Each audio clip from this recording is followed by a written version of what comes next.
Vous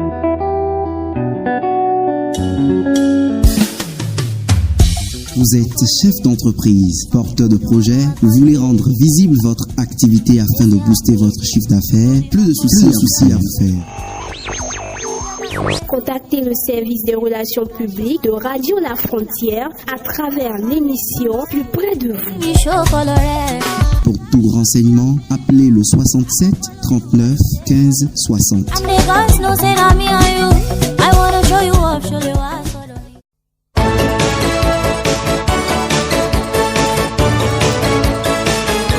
Entre Femmes, votre émission féminine consacrée à la découverte des femmes battantes et à la valorisation des femmes en général. C'est tous les jeudis à partir de 16h sur Radio La Frontière. Femmes, parlons entre nous. Femmes, parlons entre nous. Unissons-nous pour le leadership féminin. Unissons-nous pour le leadership féminin.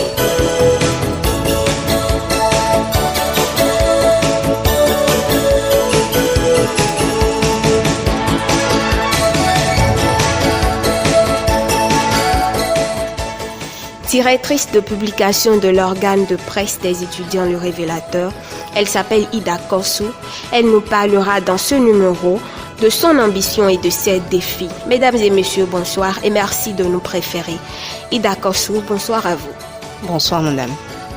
Alors c'est un réel plaisir pour nous de vous recevoir sur cette émission. Le plaisir est partagé. Alors, directrice d'organe de presse, est-ce pour vous un défi, une ambition ou une contrainte? Alors, être directrice de publication au sein du journal Le Révélateur, c'est un défi pour moi.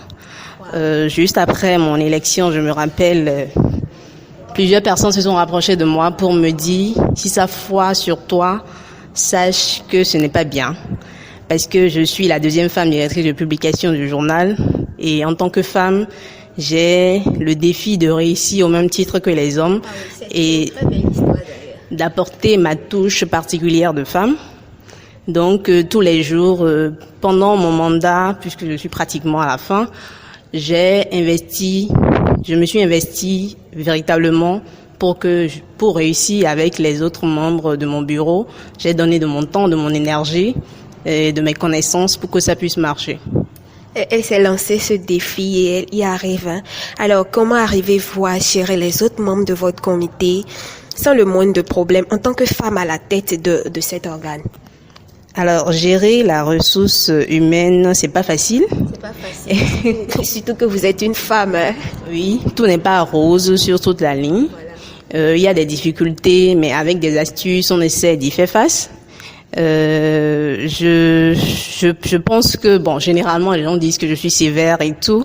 Mais moi, mon problème, c'est quand j'ai des objectifs à atteindre, je suis vraiment têtue. Je fais tout possible en tant qu'être sévère, la nature de la femme, quand elle devient chef ou bien quand elle devient responsable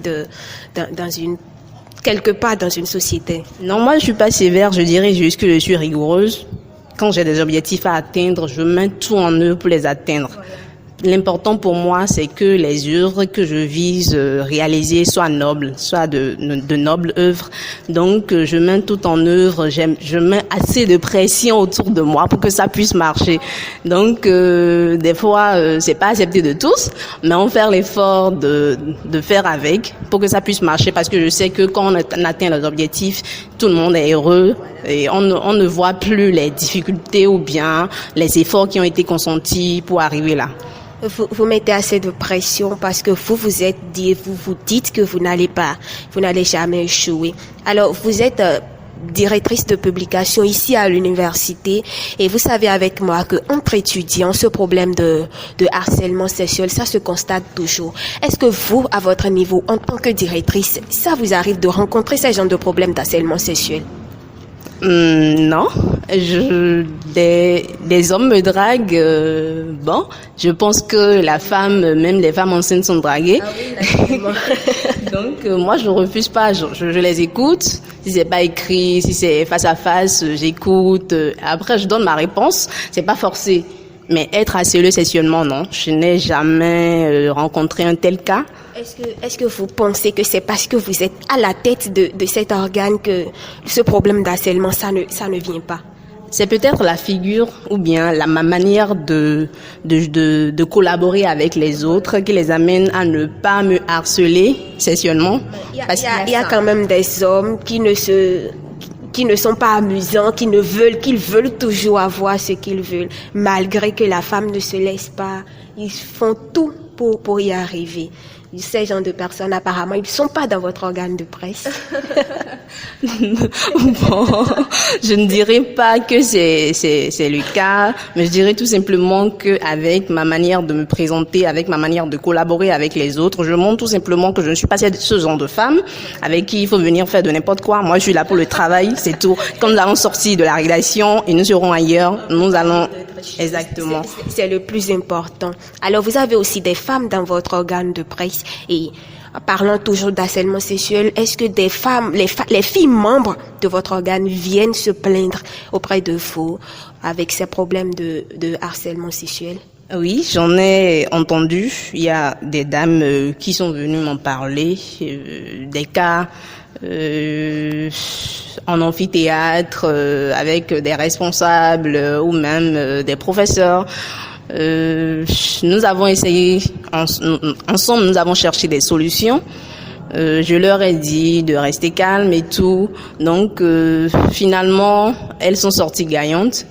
Donc parce que pour moi, là où il y a l'homme et la femme, c'est normal qu'il y ait que la femme, bien que l'homme désire la femme. Naturellement. Mais il faudrait se fixer des limites. C'est bon. Il faudrait se fixer les limites.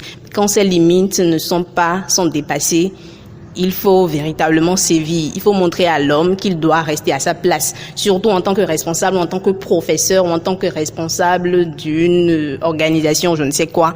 Il faudrait connaître ses limites et les respecter. Donc, alors Ida Kossou, nos auditeurs ont besoin des stratégies que vous avez mises en place pour pouvoir lutter ces genres de problèmes, parce que ce sont des filles comme vous qui ont ces genres de problèmes. Nous rencontrons souvent des hommes qui arrivent à gérer ces problèmes. Mais vous, en tant que femme, comment avez-vous pu gérer ces problèmes avec des filles comme vous? Bien, je me rappelle d'un cas, la fille m'a dit qu'elle a été invitée quelque part là et que à son arrivée, l'homme a voulu s'attacher à elle pour abuser d'elle. Bon, je lui ai dit, désormais, n'allez plus seule à un tel endroit. Si la personne vous invite encore, soyez accompagnés. C'est bon. Mais ce que je conseille, je lui ai carrément dit, c'est de ne plus rencontrer cet homme. Parce que les hommes sont, excusez-moi, capables de beaucoup de choses quand ils sont... Oui. Donc, je lui ai carrément dit de ne plus aller le rencontrer. Ils peuvent communiquer par téléphone et tout, mais quand il lui demande de venir le rencontrer à un endroit fixe, c'est soit elle est accompagnée, soit elle n'y va pas. C'est bon. Les autres cas, nous avons discuté. Finalement, c'est les hommes même qui ont été réticents après, qui se sont reculés. Donc, c'est parti comme ça. Très bien. Alors, Ida Kossou, vous êtes une femme et vous êtes dans le monde des médias. Est-ce que vous avez un homme dans votre vie qui vous soutient, surtout que nous sommes dans le monde des médias et c'est un monde un peu difficile pour les femmes. Est-ce qu'il vous soutient? Est-ce qu'il aime votre métier? Il vous soutient dans l'accomplissement de votre métier surtout que vous êtes à la tête d'un organe de presse. Voilà. Oui. J'ai un ami qui me soutient véritablement. Après ma famille, c'est lui, parce que quand j'ai quelque chose à faire, j'ai besoin de conseils, c'est lui qui me donne des orientations, qui me soutient vraiment pour que les choses puissent aller de l'avant. Wow. Alors, nous tendons vers la fin de cette émission. Alors, Ida Kossou, qu'est-ce que vous faites encore à part la presse? D'accord. À part le journal, je suis volontaire de l'université d'Abomey-Calavi. J'interviens également au Sévéry ici. Et je suis une entrepreneur en devenir. Wow. C'est intéressant, hein. C'est donc la fin de cette émission que je vous remercie d'avoir suivi. Elle a reçu pour vous Ida Kossou, directrice de publication de l'organe de presse des étudiants, le révélateur. À la réalisation, Jean-Paul Loukodo. Devant ce micro, je suis Adonis Rouno. À la prochaine pour un autre numéro.